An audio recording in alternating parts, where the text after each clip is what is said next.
Баршаңызға қайырлы күн достар. Сіздермен Айгерім.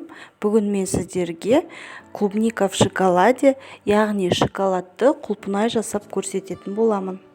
Бұндай құлпынайлар өте дәмді болып шығады және де тез жасалады.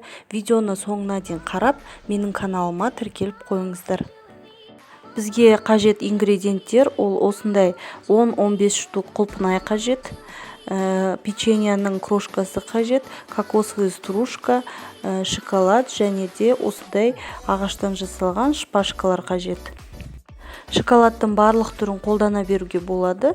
Өздеріңіз білесіздер, мен осындай альпен-гольд шоколадын қолданамын. Ең алдымен шоколадымызды су моншасында, яғни водяной баняда осылай ерітіп аламыз. Шоколадымыз сәл суығаннан кейін құлпынайларымызды алып, осылай шоколадқа аунатып батырамыз.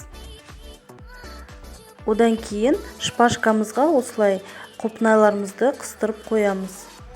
Және де бізге осындай воронкалар немесе стақан қолдана берсеңіздер де болады.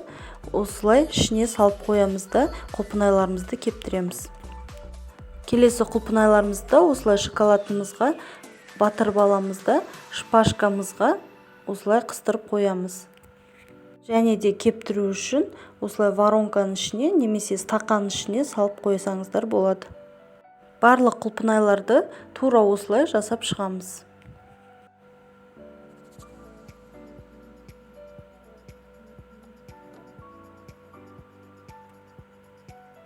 Бұл шоколадты құлпынайлардың дәмі өте ерекше, дәмді болып шығады.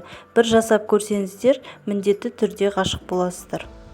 Және де стақанға немесе осылай воронкаға салған кезде құлпынайларымыз бір-біріне жақын болмауы керек.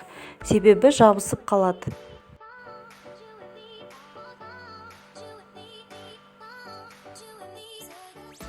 Бұл құлпынайларымызды холодильникке жарты сағатқа салып кептірсеңіздер де болады. Бірақ менің құлпынайларым уже кепкендіктен мен осылай әдемілеп әсемдейтін боламын. Осылай кокосовый стружкамен әдемілесеңіздер болады.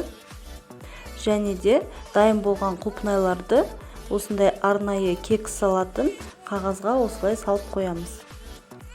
Келесі құлпынайыма мен печеньяның крошкасы дейміз ғой, яғни үгітіндісін осылай себемін. Бұл шоколадты құлпынайларды арнайы әдемі моншақтармен, жаңғақтармен, ақ шоколадпен әсемдеуге болады. Мен сіздерге қара шоколадпен осылай әсемдеп, өрнектеп көрсетемін.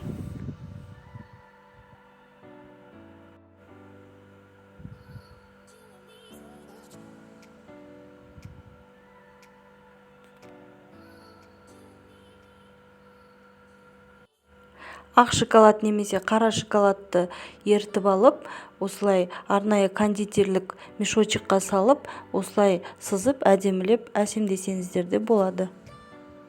Міне біздің әдемі, дәмді құлпынайларымыз дайын болды. Міндетті түрде жасап көріңіздер. Сіздермен болған Айгерім. Рецептім ұнап жатса, каналыма тіркеліп, лайк басып, пікірлеріңізбен бөлісіп қойыңыздар.